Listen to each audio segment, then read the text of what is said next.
Bonjour, c'est Jules Lavie pour Code Source, le podcast d'actualité du Parisien.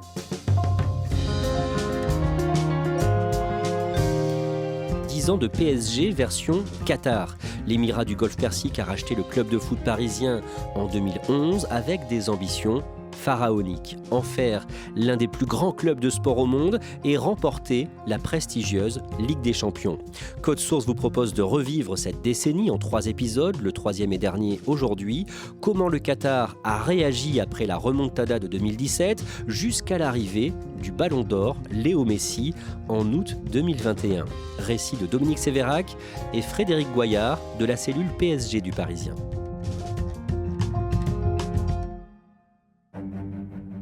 Été 2007, le PSG est encore sous le choc de la remontada. Son élimination de la Ligue des Champions en mars par le Barça en 8e de finale, l'humiliation d'une défaite 6-1 au match retour au Camp Nou.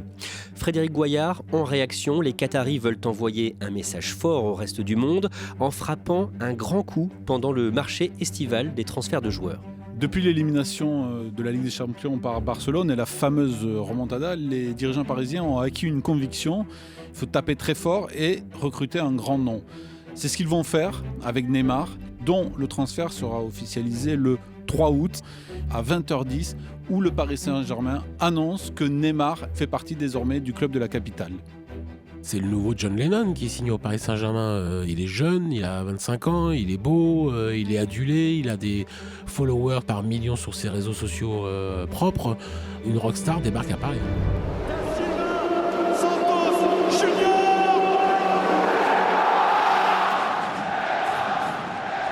Le Paris Saint-Germain a dépensé la somme record de 222 millions d'euros pour Neymar.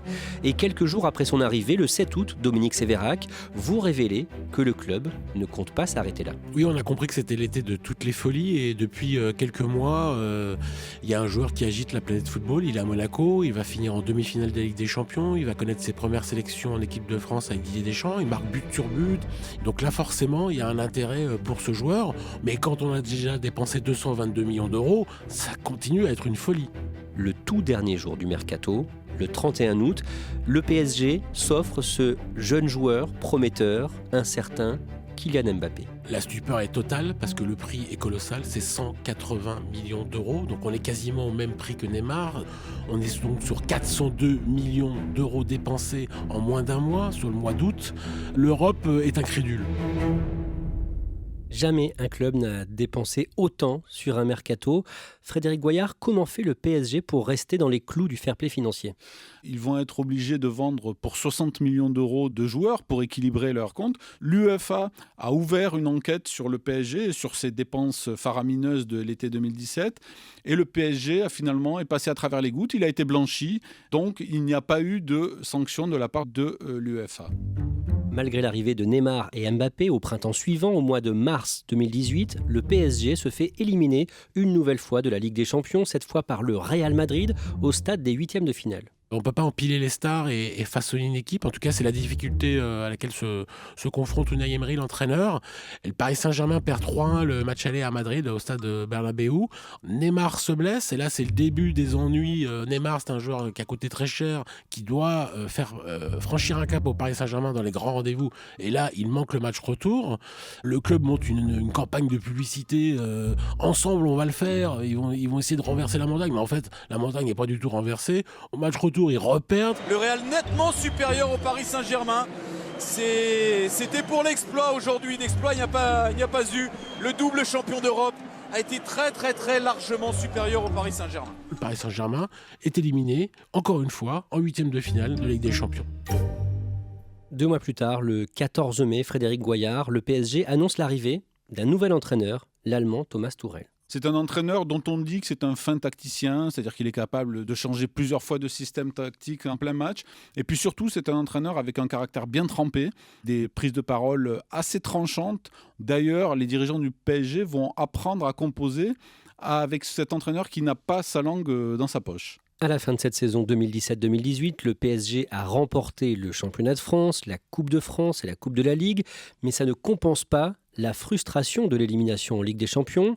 La saison suivante, 2018-2019, va être très décevante pour le PSG, même s'il conserve son titre en championnat de France. Paris s'incline en Coupe de la Ligue, une première depuis 2012, ainsi qu'en finale de la Coupe de France face à Rennes.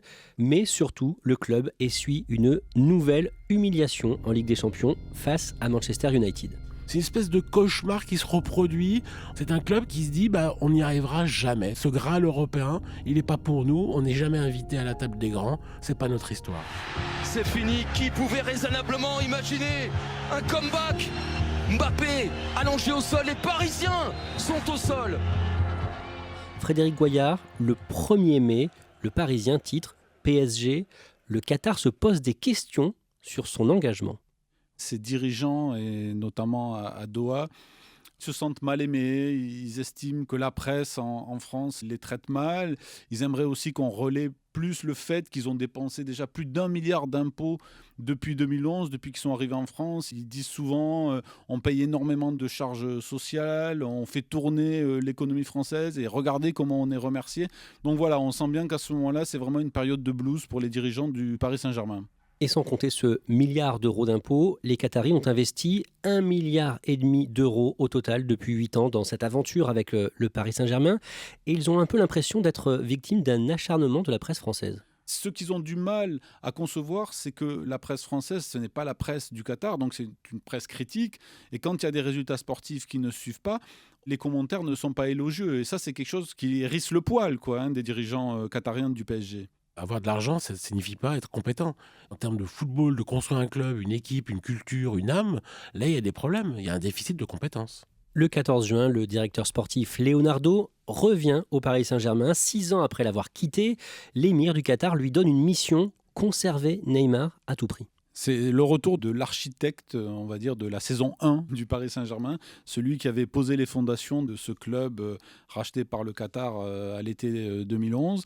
Dans une interview qu'il accepte de donner aux Parisiens le 8 juillet, Leonardo confirme la volonté de Neymar de quitter Paris et il nous dit que Neymar pourra partir, mais s'il part, ce sera aux conditions financières que le Paris Saint-Germain est prêt à accorder. C'est-à-dire qu'il faudra que le club qui veut l'acheter, y mette le prix, et ce sera un prix quand même très très haut. À cette période, Dominique Sévérac, le 18 juin, dans un entretien à France Football, Nasser El Khelaifi, le président du club, fait passer un message à Neymar. Neymar, depuis qu'il est là, depuis 2 ans, c'est beaucoup d'absence pour des blessures, c'est beaucoup de rumeurs sur des fêtes à n'en plus finir dans la nuit parisienne. Et là, Nasser El Khelaifi, il tape du poing sur la table, il se montre ferme, alors que d'habitude, les joueurs étaient cajolés, aimés, on leur accordait tous les passes-droits. Là, Nasser dit que c'est terminé, que Neymar, c'est un joueur de football, qu'il doit désormais rendre au Paris Saint-Germain toute la confiance et l'argent qu'on lui a donné ou qu'on a placé en lui, notamment en termes sportifs. Comme chaque année, le club profite de l'intersaison pour effectuer des tournées un peu partout dans le monde. Cet été-là, le Paris Saint-Germain pose ses valises en Chine. Le Paris Saint-Germain se retrouve en Chine parce que le trophée des champions est organisé cette année-là à Shenzhen. C'est ce match qui oppose le vainqueur du championnat contre le vainqueur de la Coupe de France. Et il en profite donc une dizaine de jours avant pour effectuer 2 ou 3 matchs amicaux dans un territoire qui l'intéresse beaucoup. On sait que en termes de marketing, c'est un territoire qu'il a visé. Donc le Paris Saint-Germain part avec armes et bagages, j'ai envie de dire, en Chine. Et c'est là qu'ils vont présenter leur nouveau maillot. On voit que les joueurs du Paris Saint-Germain commencent à avoir auprès des Chinois une véritable notoriété. Et le PSG, à ce moment-là, est en train de grignoter son retard sur les grandes marques mondiales que sont Manchester United, le Real Madrid ou Chelsea, par exemple. Et pendant ce voyage, le 2 août à Shenzhen, devant les journalistes, dont vous, Frédéric Goyard, Neymar ignore le directeur sportif Leonardo. Leonardo vient d'arriver en Chine, il est au bord du terrain et il accueille les joueurs un par un. Une petite tape amicale, un petit mot. Et à ce moment-là, Neymar arrive, il passe ostensiblement à côté de lui sans le regarder. Leonardo ne dit rien, mais on sent bien qu'entre les deux, le courant ne passe plus.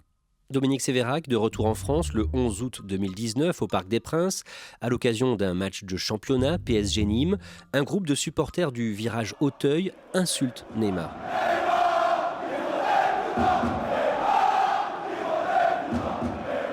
Neymar veut partir, il veut retourner à Barcelone.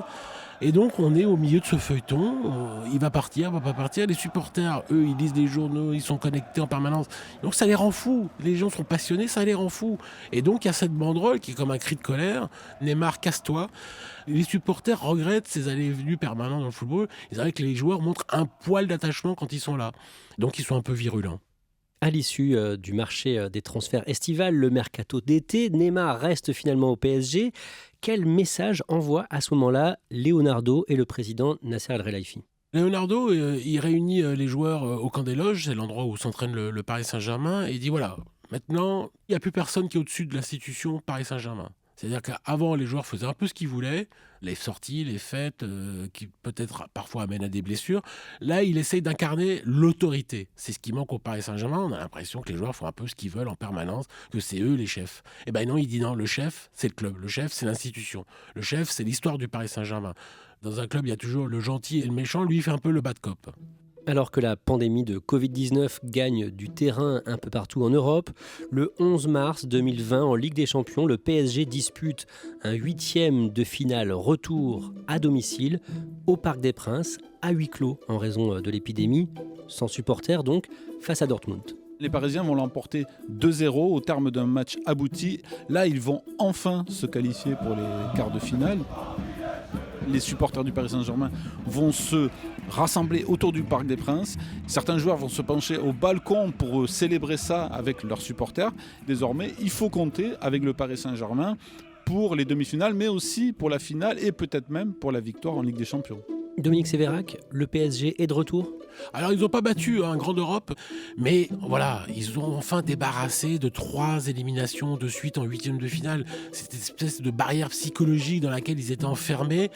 Ils reviennent dans le top 8 des équipes qui peuvent remporter la Ligue des Champions. Oui, le Paris Saint-Germain est de retour. En raison de la pandémie, l'UEFA décide de faire disputer la phase finale de la Ligue des Champions à partir des quarts sur un seul et même lieu, un stade à huis clos, le stade de la Luz à Lisbonne.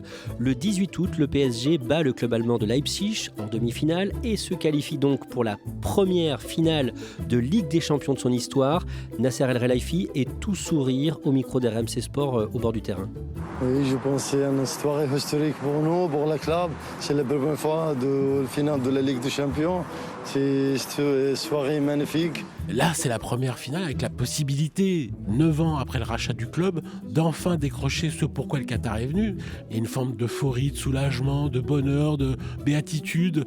Voilà, on sent que les dirigeants, ils se disent « ça y est, c'est notre moment ». Et le 23 août, les Qataris ont donc une occasion unique de remporter ce qu'ils étaient venus chercher en arrivant au Paris Saint-Germain en 2011, la Ligue des Champions, finale disputée au stade de la Luz de Lisbonne contre le Bayern Munich.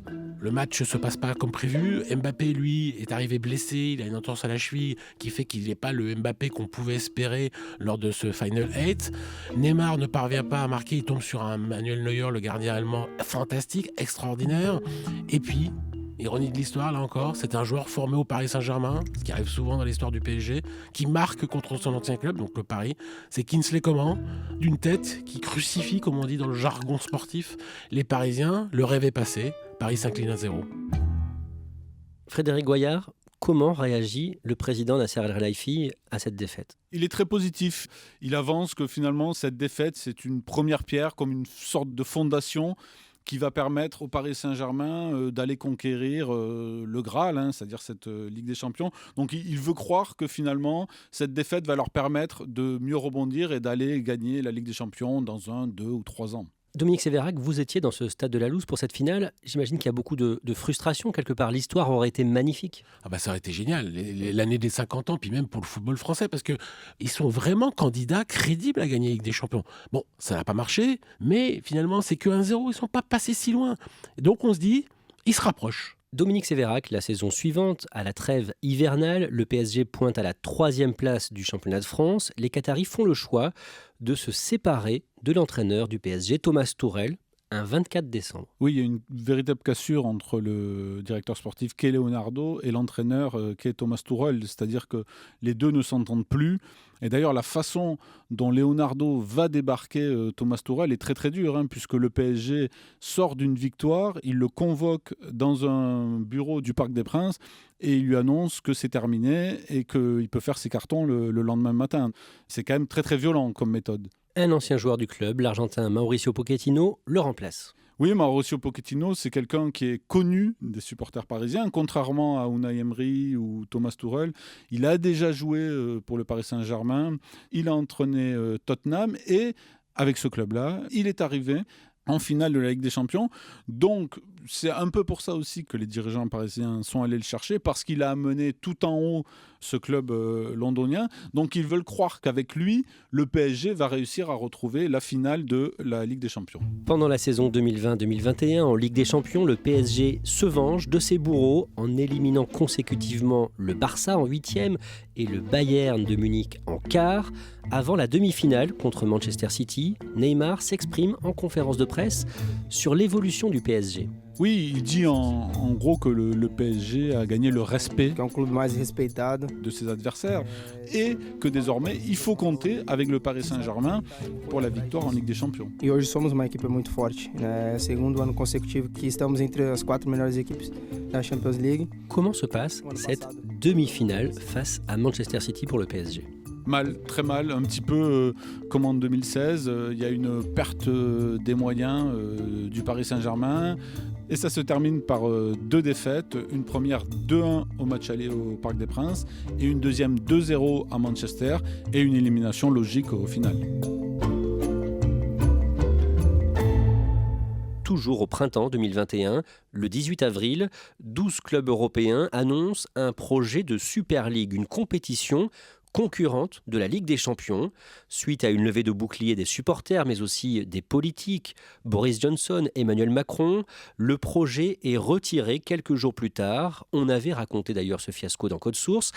Quelle a été la position du président du PSG, Nasser El Khelaifi, dans cette affaire ? On aurait pu croire que le président qui dirige un club riche, puissant de la scène continentale, se mette du côté des puissants, des cadors de l'oligarchie. Eh bien non, Nasser El Khelaifi a joué les dissidents, il s'est mis du côté des légitimistes de l'UEFA.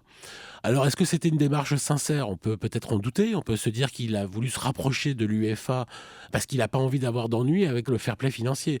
Donc il est passé pour l'homme qui restait droit dans ses bottes quand les autres voulaient trahir et pervertir le football. C'est un retournement de l'histoire assez ironique. Frédéric Goyard, au début du premier épisode de cette série, on racontait que le président du PSG, Nasser El Khelaifi, disait être à la recherche du nouveau Messi. Et pendant le mercato d'été qui précède la saison 2021-2022, le Paris Saint-Germain est en contact avec Léo Messi. J'ai envie de dire qu'il l'avait déjà, le nouveau Messi, avec Kylian Mbappé dans leur effectif. Mais là, effectivement, ils sont en contact avec le vrai Messi, le seul, l'unique, l'Argentin. Et ils sont à 2 doigts de le faire signer au Paris Saint-Germain. Et finalement, confirmation le 10 août, Lionel Messi signe au PSG. Dominique Sévérac, j'imagine que pour les fans de foot, c'est un peu un rêve ? C'est quelque chose qu'on ne pensait pas vivre, nous journalistes, les supporters du Paris Saint-Germain, les amoureux de football, la planète entière, pour qui c'est un des plus grands joueurs de l'histoire du football. Donc il quitte Barcelone après 21 ans de vie catalane, puisqu'il est arrivé à 13 ans à Barcelone, il en a 34 désormais. C'est un peu la folie, c'est sidérant. L'Europe est incrédule. Le nouveau numéro 30 du Paris Saint-Germain, Léo!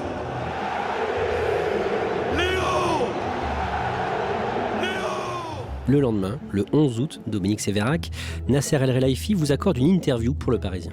On sent un président apaisé qui vient de frapper un grand coup en Europe. La séquence est extrêmement bonne pour lui.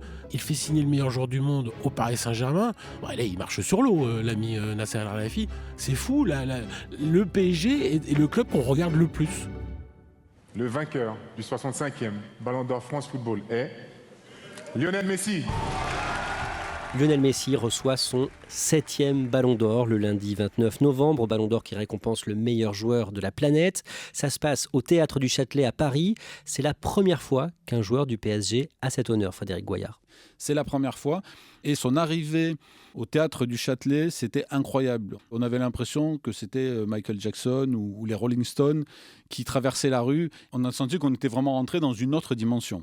Et aujourd'hui, le PSG est en discussion avec un certain Zinedine Zidane pour entraîner le club. Quelques mois avant l'arrivée de Lionel Messi, Leonardo avait dit on est assis à la table avec les autres grands clubs pour l'accueillir s'il faut. Ben là, c'est un peu la même chose. Zinedine Zidane est libre de tout contrat depuis son départ du Real Madrid l'été dernier. Donc le PSG, il fait partie des grands clubs qui sont susceptibles d'accueillir Zinedine Zidane. Ce qui manque au Qatar, depuis son arrivée à la tête du PSG, et ce qui manque surtout aux supporters, c'est de remporter la Ligue des Champions. Mais le club compte aujourd'hui plus de 100 millions de followers sur l'ensemble de ses réseaux sociaux. Les maillots du PSG, notamment suite à une collaboration avec la marque Jordan, se vendent comme des petits pains. Le club a été valorisé par le magazine américain Forbes à 2,5 milliards d'euros. Est-ce qu'au bout du compte, Frédéric Goyard, le rachat du PSG est une réussite pour le Qatar ? Quand ils sont arrivés au Paris Saint-Germain, les dirigeants ont dit qu'ils voulaient faire du Paris Saint-Germain une des 10 plus grandes franchises de sport mondial, à côté de Ferrari, à côté des Los Angeles Lakers, à côté du Real Madrid. Donc de ce point de vue-là, ils ont intégré ce Gotha, c'est-à-dire qu'ils arrivent aujourd'hui à vendre des maillots à travers le monde, en Asie, en Amérique du Sud, grâce à Messi. Donc de ce point de vue-là, ils sont devenus une marque de sport très très attractive. D'un point de vue sportif, ils ne sont pas encore arrivés à leurs objectifs. Dominique Sévérac, finalement, quel était le principal objectif du Qatar en investissant autant dans le Paris Saint-Germain ? En fait, on ne connaît pas vraiment la raison d'être. Est-ce qu'ils sont là pour faire de l'argent ? Est-ce qu'ils sont là pour gagner des titres de sport ? Ou est-ce qu'ils sont là pour faire de la diplomatie ? Comme le projet hésite entre ces trois prismes, je pense que parfois le club est perdu parce qu'il ne sait pas exactement ce pourquoi il est fait.